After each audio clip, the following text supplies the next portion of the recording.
Bagla, and I'm the managing director of Amritt Inc., based in Malibu. Last I know, we are still based in Malibu, and we help American companies to do business in India. But a big chunk of that revolves around healthcare and medical technologies. So we have clients such as Dr. Dickinson, Covidian, which is now part of Medtronic, Roche Diagnostics, and a bunch of others. I won't run through all this. With the help of Sanjay Srivastav, we put together this track on medical devices and all of the miracles that they make possible. Some of you attended the morning sessions. How many of you haven't attended either of the morning sessions? Okay, so a few of you haven't. But let me just ask again, how many of you in the audience here are not in the medtech business? Okay, so fair number, almost half or more. So let's briefly first talk about what is a medical device. Okay, I realize for the rest of you it will be repetition, so I'll keep it short. Basically anything that impacts the human body or improves healthcare, whether it's diagnostic, whether it's treatment, whether it goes inside you or just touches you or looks at you, as long as it's not a purely chemical reaction, if it's purely chemical, it's called a pharmaceutical or a drug.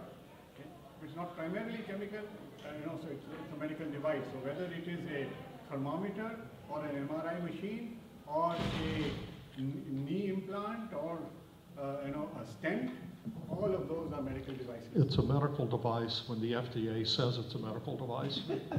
That too, absolutely. So we are really privileged this afternoon to have one of the most prominent figures in the Southern California medical device ecosystem here with us today. Stan Rowe is currently the CEO of NXT Biomedical. Prior to that, he was the Chief Scientific Officer of Edwards Lifesciences. And prior to that, he was an entrepreneur who sold his company to Edwards Lifesciences and has worked in a field that I would, to me, as somebody looking at it from the outside at first, really seems like it's miraculous about the kinds of things that it can accomplish. So I think we'd like to talk to everyone in the audience. So people who are not in medtech don't feel that you are excluded, and people who are in medtech, including some who have worked at the same companies as Stan, everybody should have a chance to ask questions. We'll keep this as interactive as possible. So, and we haven't planned this. This is really a fireside chat, means even though we don't have a real fire, which is probably not a good idea these days anyway, this is really meant to be an informal conversation.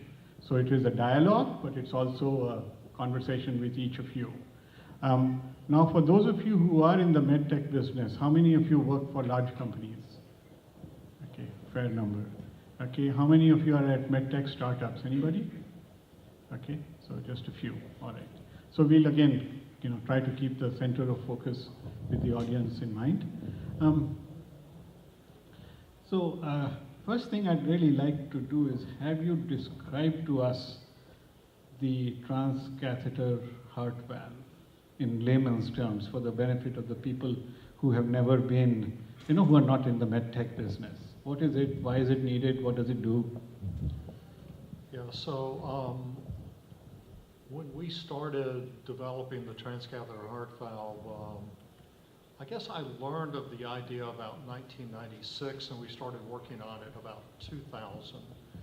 The standard of care for treating aortic stenosis, which is the disease, aortic stenosis is a disease of the elderly. Average age of patient undergoing aortic valve replacement is between 68 and 73. Do you mind if I interrupt you as we speak? So I'm a layman, I don't know what aortic stenosis is. I'm going there, yeah. The disease means kind of a hardening, a rigidity of the aortic valve. The aortic valve is between the left ventricle and the aorta. All of your blood supply goes through it, and you can imagine if it becomes stiffened, the left ventricle has to do a lot more work. And It becomes very stiff, okay? So if you're a normal, healthy person, your aortic valve area, when it opens, is 4.5 square centimeters, okay? And when you have aortic stenosis, it's 0.6 to 0.9. Sometimes I've seen as low as 0.4 square centimeters. So all of your blood supply is being squeezed through this very narrow orifice. And so what it causes is a series of problems, right? First of all, the patients have a lack of energy. They have fainting spells. They can't do exercise. They used to be able to, they can barely walk to the mailbox. Beyond syncope, they have heart failure and sudden death. Okay, it's a deadly disease. When you have symptoms, okay, you can have half the patients die in a year. That's more deadly than most cancers, okay? But you can imagine in this elderly population, when the standard of care is surgery, well, how good is surgery in these old patients? It's amazing. All you have to do is ask the surgeon. He'll tell you, right? He'll tell you we can treat a patient who's 100 years old, right? Our mortality rates are, 3 to 4%. So who needs a better heart valve? Why would you do it? Why would you quit your job as a vice president and then start a company to create a valve that nobody needs if surgery's so good? So the first thing I'd like to tell you is medicine lies. It doesn't lie overtly. It lies because it doesn't always have the patient at the center of the spectrum. You'd love to think so, but it doesn't. I'll give you a wonderful example. If you go to the STS, Society of Thoracic Surgery database, and look at that graph, they will show you how surgery's improved over the last 10 years and has gone from 4.3% to, 2.2% mortality. That's great, isn't it? Who needs a better valve if you can do that? But what do patients want? You know what, you go ask a patient what they want in aortic valve replacement. You know what they tell you? They say, I want to feel better. I want my energy back. I'm willing to risk my life for this procedure because actually to them, mortality is binary. Either I make it or I don't. But I don't want to have a stroke. I don't want to go to a nursing home. And I want to be with my family. So what do we measure? Measure the one thing they said they didn't really care about or control. Actually, morbidity, major complications, have more impact on patients than mortality. What's the morbidity in surgery? Go find that on the STS database. You can't. You can't find it. They don't publish that. The fact that 1 in 4 patients has a major complication, not part of the discussion. Okay? So a lot of the nidus, the reason why we develop brand new medical technologies has to do with that gap between what patients really want and need and what the standard of care is. But you have to be really critical to see that opportunity, to see where patients have poor choices.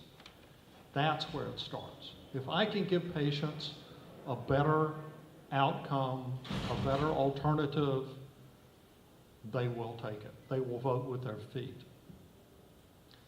One of the interesting things about it was, if you go ask surgeons how many patients refuse surgery or were not surgical candidates, they'll tell you, I don't know, maybe 1%. I probably turned down 1 or 2 a year. So where was the opportunity? Where's that population that validates the need for the product? Seems like a standard thing you do when you start a company, right? Where's your marketplace? We'll go ask the surgeon, they'll tell you there is no market. Was there? I have some Edwards friends in the back. What's the market opportunity for a transcatheter heart valve? $8 billion? $8 billion market that no one can see? Really? You think there are others out there? Yeah, there's plenty of them. They're not easy to see. Patients who don't have great alternatives and patients who don't have great outcomes are difficult to see in the marketplace. But they were there. 80-year-old patients, when your only opportunity for treatment of a deadly disease is open heart surgery with 9 days stay in the hospital and probably 6 months recovery, that's not a great alternative. And I don't have to know a lot of data to know that. So we founded this company, 2000, to develop this unique product.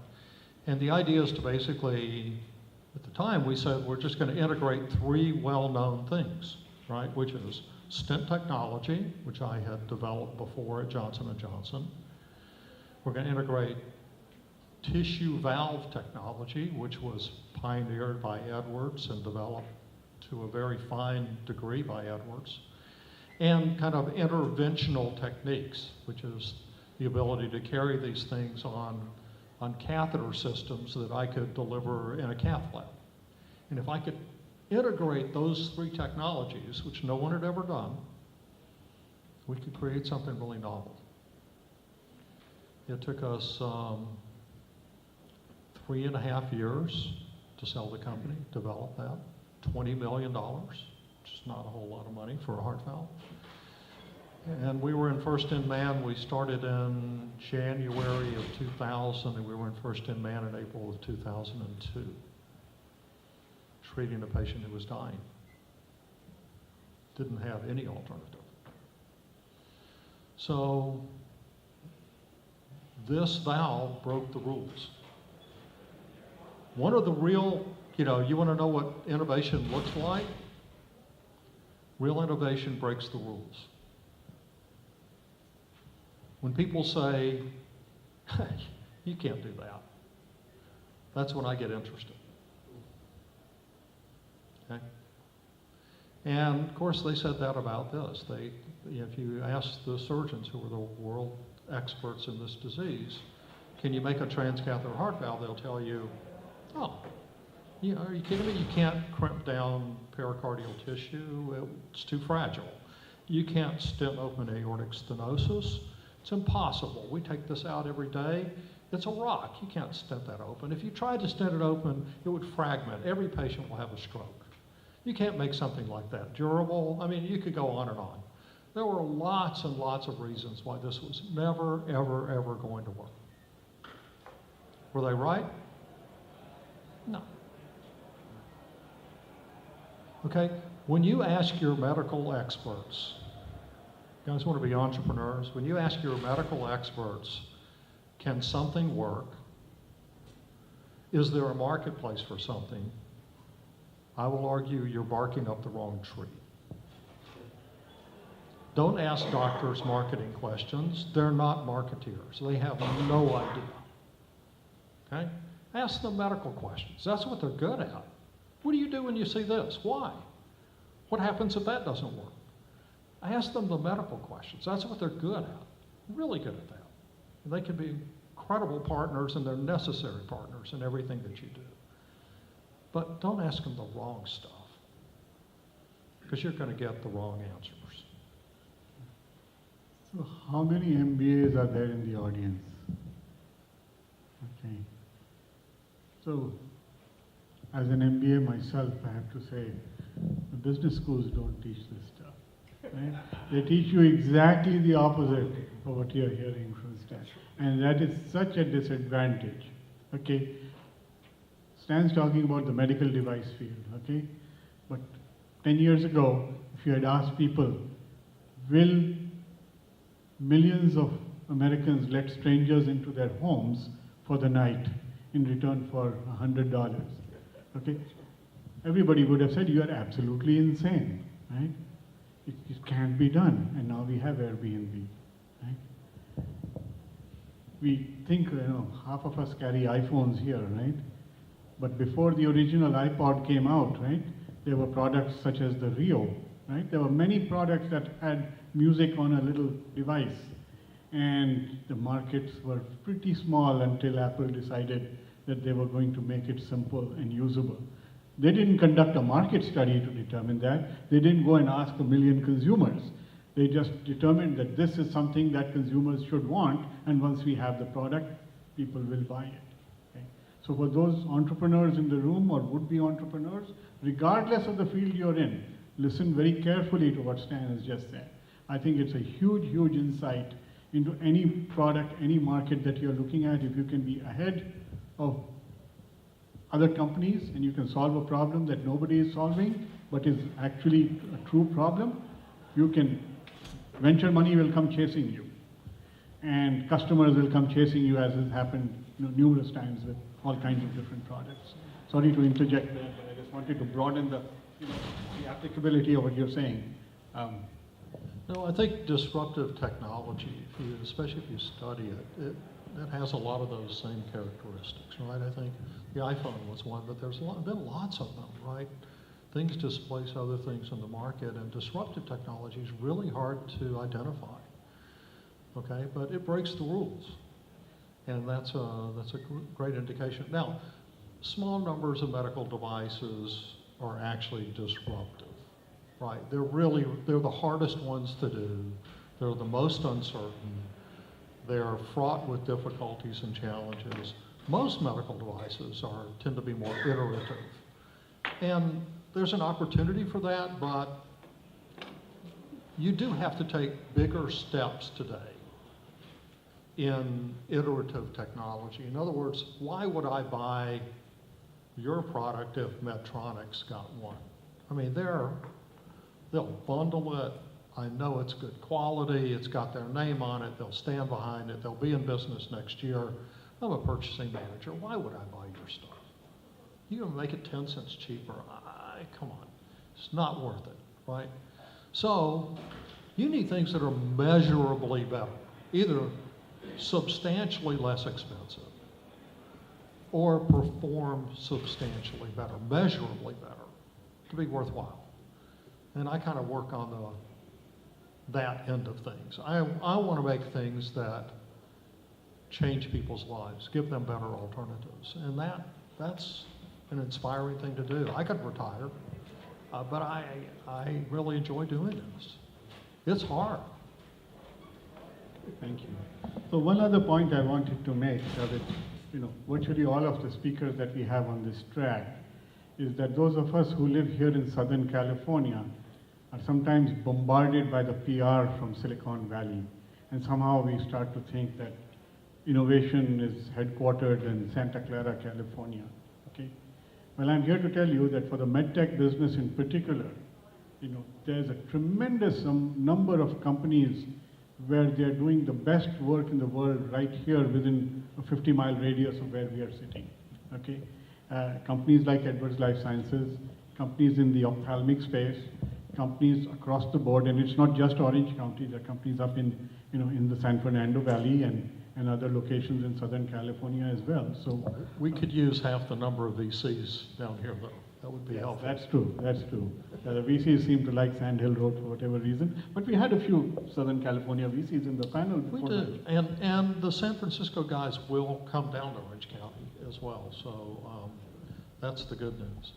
I heard some people talking about friends and family funding. I wanted to say something about that, because I've been through that. I've helped found 9 companies, and I've had, I guess, 5 exits. And the friends and family thing's kind of interesting. I'll tell you my story about friends and family. So I got friends and kind of, I would say, associates bought early seed funding in PVT, my percutaneous valve company. And I remember my dear aunt, who was pretty well off and liked to invest, wanted to invest in PVT. My aunt. And I told her, no, it's too damn risky. Let me explain how risky it is. So if you're actually thinking about involving family, it's absolutely no-win situation. Okay? Let's just be clear about it. Okay? Your family invests, okay, and it goes bust, you're a heel. Okay? Your family wants to invest, you say, no, it's too risky, and you make something out of it, you're also a heel. Okay? And then the third one is you let them invest and you succeed. Well, okay, you're a champ, but 2/3 of the time you're still a heel, okay? So the friends and family investing is not so simple either. Okay, so let's, while we are on that subject, you know, when you sold your transcatheter valve company, I mean, what I hear from many, you know, many people who were serial entrepreneurs, they choose one of two paths. You know, they either say, well, can I go to the public markets at some point if my VCs and investors will support it, and then I create a public company, and over time I cash out, with whatever rules the SEC will allow me, and so on. And it's a difficult path, and particularly difficult in the medtech business. So many companies, including some I know in Southern California, will build up their company up to the point of FDA approval. They may even be pre-revenue. And then they hold an auction, and they let Medtronic and, Boston Scientific and, whoever else bid, and the company goes to the highest bidder. That's a tried and tested model as well. And from what I understand, when you had that decision, you chose a third path. So tell us about what you did and why. Well, I had a pretty unique situation, right? So I did my Series A funding with two venture capitalists. I had a pre-money valuation of $4.5 million, and they put in $5.5 million. So I had a $10 million post, and then my Series B, I did it $40 million pre-money, because I had already done first in man with my Series A. Which is a pretty good step up and pretty aggressive, but I had Medtronic and Boston Scientific co-lead my Series B. And they were not going to be that concerned about my valuation. They were more concerned about, I want to get my foot in the door of a potentially disruptive technology. I'd also licensed the key patents from a company up in the Bay Area called Hartport, and I extracted the key patent 3 weeks before J&J bought the company. And I'd given them 3.5% of the company to buy the key patents, and so J&J also sat on my board. So I had Johnson & Johnson, Medtronic, and Boston Scientific sitting on my board, and I sold to Edwards. How does that happen? Did that make you very popular? Well, actually, I was square with them. Everybody got it. So I will tell you how that happened. So I did what any good CEO would do. I called up Mike Masalem, the CEO of Edwards, and before one of the major medical meetings, and I said, why don't we have breakfast together? So we had done about, I think, 8 or 10 patients at the time. And Mike said, sure, we'll have breakfast. So I sat down with Mike, and then, we talked for a little while, and then I said, Mike, Edwards should be, PVT should be an Edwards company. He said, oh, why is that? I said, well, because PVT offers the biggest risk and the biggest opportunity to Edwards. You're the world's leading heart valve company. Well, and we talked about that, right? We did. We represented the biggest risk to that company and the biggest opportunity at the same time. But remember, they're serving the surgeon, and this technology goes in the hands of cardiologists, so it's pretty darn disruptive to Edwards as well. But Mike's sitting there looking at me. I've got J&J, Boston Scientific, and Medtronic sitting on my board. He says, well, I wouldn't want to be a stalking horse. Okay, how many people get what that meant? Just what you said. Explain it to us. Okay, so This is the communication side. You have to be a, I always say, to be a good salesperson, you have to be very empathetic. You have to understand the other person's side and understand what they're worried about, and only then can you sell something, you know, where you provide something that people really want. Mike was concerned that he would start a bidding war he couldn't win. I make a bid on PVT, I'm going to get outbid by J&J, Medtronic, and Boston. They're all bigger than me. Why would I do that? So he says, I wouldn't want to be a stalking horse. So what's your answer? I'm curious, anybody got an answer? Well, you can ask the guy on the phone. Yeah, they said yes. All right. It won't be an option. So my answer was, okay, if I could solve that problem for you, would you be interested? And he said, yeah. So I went back to my board and I formed a subcommittee of the board of directors to evaluate any external offers, because J&J, Boston, and Medtronic would be conflicted in evaluating an external offer. So I would create a subcommittee of the board that didn't include them to evaluate any offers. And I got them all to agree to it. It wasn't easy, but I did. Then I called up Mike and said, we're ready to talk, and we can talk privately. So we did. We sat down and met, and there wasn't a whole lot of negotiating to do. I said, this is what we want for the company. And they said, okay, but you can't give me a term sheet. If you give me a term sheet, I have to take it to the board. So we have to just do the whole deal, and then I'll provide that to the board.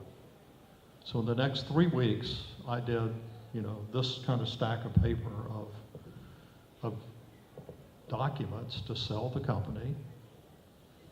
And the subcommittee recommended that we approve this transaction. And I gave all the strategics 3 days to make up their mind. Either take this deal or get out of the way.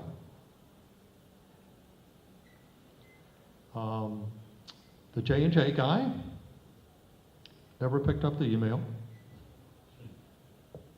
He was asleep at the switch. Well, that's the problem with J&J's IT system, I think. I have that all the time. So he was asleep at the switch. Medtronic couldn't make up their mind. The interventional guys loved the idea. The heart valve guys said it will never work. It's a stupid investment. Don't do it. So they were conflicted and couldn't make up their mind. Boston said, well, we'd pay more for it, but we wouldn't put that much cash up front for us. So you probably have a better deal than what we have. So we'll support it. So the transaction got approved, and we closed just a couple of weeks later. So how long was it between that breakfast and the close? 4 months. That's pretty fast. Yeah. So why did nobody complain that you had a sweetheart deal and that you were getting paid under the table? Because I wasn't getting paid under the table. Yeah, but how would you prove it? How would they know that you didn't have a sweetheart deal with Edwards? Because I showed them all the documents and I certified that those were everything, the whole deal. And they trusted me.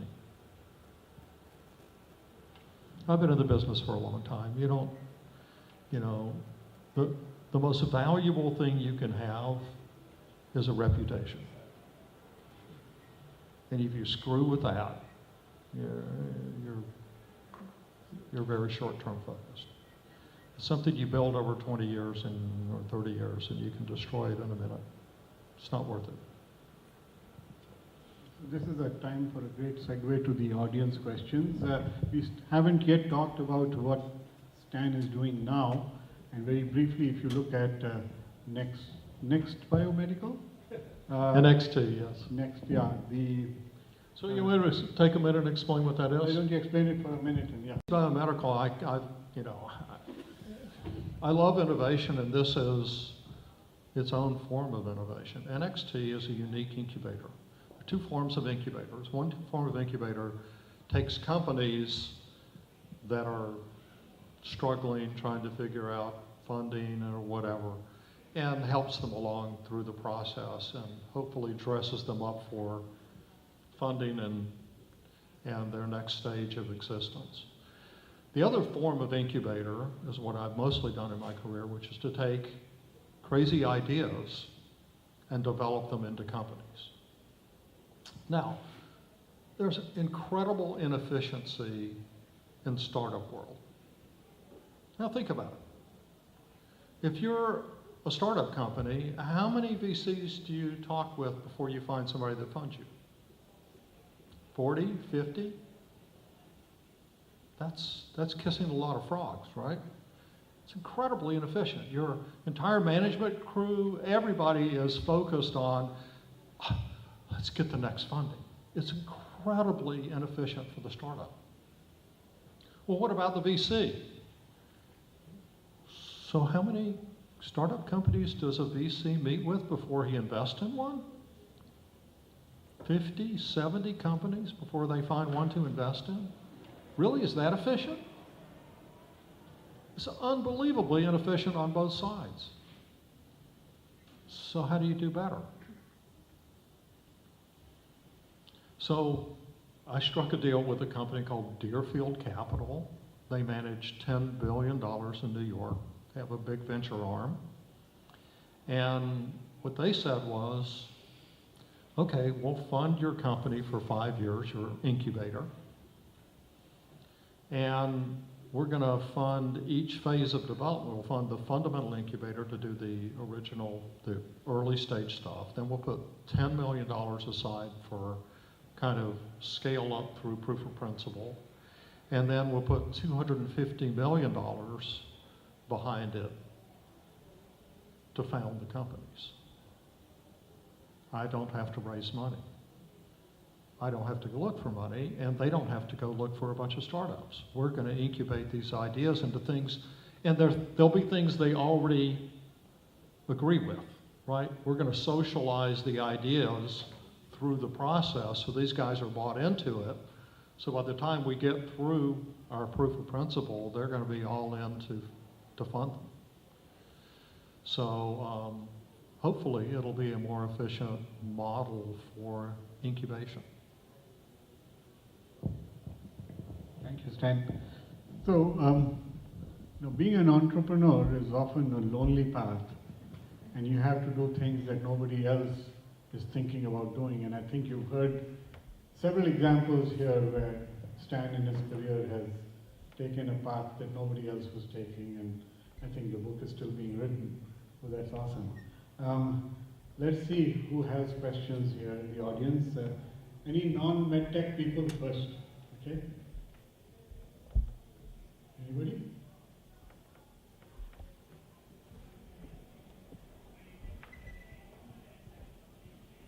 All right, tell us your name and what you do, and then ask your question. I'm Sid. I'm a senior right now in college, and I want to become an entrepreneur. I guess this is more of just an open entrepreneurship question. What methods do you recommend for just getting out there and finding connections that will help you grow your business? Not just in terms of growing in terms of capital, but in terms of connections and knowledge as well. So just how do you get these connections? So are you in biomedical engineering or business side? I'm computer science and math, so I'm not business or medical, but I'm interested in medical technologies as well. Yeah. So, I've worked with a whole lot of biomedical engineering schools around the country. I sit on several biomedical engineering advisory boards, so I meet with a lot of students. I mean, what I recommend for all students is go get a corporate job for a few years.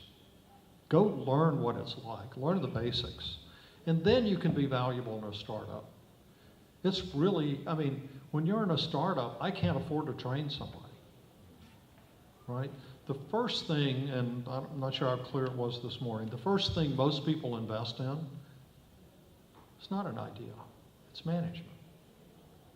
Great managers can solve incredible problems. You can invest in managers before you invest in an idea, okay?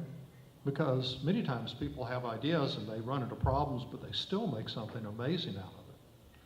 So you invest in management first because those are people you entrust your money to. Then you invest in an idea that you feel great about. So go learn the ropes would be my recommendation. Yeah, and I think the popular legends that are kind of reinforced with a Mark Zuckerberg or a Bill Gates or a Michael Dell, they are by far the minority. I think most people would prefer, as Stan said, to invest in somebody who's actually done something. Yeah. You had a question? Yeah, hello. I'm Gopal Murugesan. I work for PwC in the SAP practice, IT. Just was interested in attending your session here. So question is on the medical devices, is there any way to have some preventive devices, sort of all the devices that we see right now are after you have some problem in your body. So are there devices that you are planning, or is there any research that to find out what is really like to prevent any issues like a DNA research or which will feed into the device or something like that to help the humankind? So when you're developing a medical device, you know, let's think about the stages of questions that you have. I mean, the first question is, does it kind of work as you intend it to do? So you have a problem you're trying to solve, and you say, does it work as intended, right? And, you know, normally the first time you try it, when you go from animal studies to man, you're guaranteed that the animal studies will not be perfectly reflected in man. You're going to learn a whole lot of stuff when you go into first in man that you didn't know from the animal studies. Are great for safety, but they're not disease models. They're anatomically different. They're physiologically different. They're normally young, healthy animals, not older, diseased humans. So when you go from animal studies to first in man, you're going to learn a bunch of stuff. And then you're going to, once you kind of iron those problems out, then you're going to move into your clinical trials. And before you start your clinical trials, you want to know something really, really important, and that is who benefits from this therapy. It's not everybody. And so kind of figuring out who really benefits from this technology is a really difficult task. And so you're going to have to do, I don't know, 20, 30, 40, sometimes 100 patients before you really understand who benefits. And then you're going to, you know, once you get into clinicals, you'll, you know, hopefully are validating the safety and efficacy of the product in that. And then you've got a whole other set of challenges in scaling that to a commercial product. And that is taking what could be an R&D design into a manufacturable design. And we have all these smart people that do DFM, design for manufacturability. Should help you through that process. But even then, you're going to find out things even later that you're going to need to iterate on and improve upon. A medical device is never done. That's my real answer. You're always improving it if you're learning, and you should be learning. So let me give you a very orthogonal point of view on that as well. So since many of us here are of South Asian origin, you know, 5,000 or 6,000 years ago, our ancestors developed a technology that causes all kinds of miraculous effects. And I know I grew up in India and I was completely skeptical. I didn't believe any of that nonsense, or so I thought. And then I found myself learning the power of simple things such as meditation and yoga. Okay. Today, physicians in the US are studying the power of how, you know, 5 minutes of meditation can make pain disappear. Okay. So there are things that are preventive, that are free, okay, that we have known about for thousands of years, but perhaps not implemented. And I realize I'm saying this, and there's some people in the audience who would say, you know, this is a bunch of baloney. I would have said that 3 years ago myself. myself. But it's something that I think people of South Asian origin in particular, we should learn to be a little bit skeptical about all of the things that come out of the West. That there's some value in things that came out of, the land where we came from. I think we may have time for one more question So, here. let me just take. So what you should really be skeptical of is that medicine's got it figured out. Okay? Okay, so I work in vascular medicine. There's 2,711 guideline principles for therapy from the American College of Cardiology and the American Heart Association. They tell you how you should practice medicine. 2,711. Level of evidence A of those 2,711 guidelines is 11%. That means 11% have real science behind it. Level of evidence C, which is a bunch of old gray guys in a back room, is 48%. 48%. It's our best guess. That's our guideline. Amazing. Okay, I think we have time for one question from somebody in the medtech business or healthcare sector. I just want to comment on the last one. As the English said, prevention is better than cure. And it's not just yoga may be controversial, but there is no controversy about lifestyle changes. And if all this money which is spent on all these inventions and all these new technology, if that money is spent on the prevention, lifestyle changes, you will not need most of these things. And secondly, I want to comment on this, the indications of percutaneous the valve replacement, whether it's aortic or mitral. The indications are very important because there are complications even in spite of that also. Patients have died, strokes, all other things are there. So it's not that simple. I don't want an audience taking the impression that everything is solved. Anybody can be prevented having aortic valve replacement percutaneously. So it's not easy. But prevention, that was a $1 trillion question, not even $1 billion. Prevention is better than cure, and prevention is lifestyle. If it's a lifestyle, I think we can prevent going through all these things. Just don't talk to us about eating ghee, okay? Right. Well, please join me in thanking Stan for a wonderful fireside chat.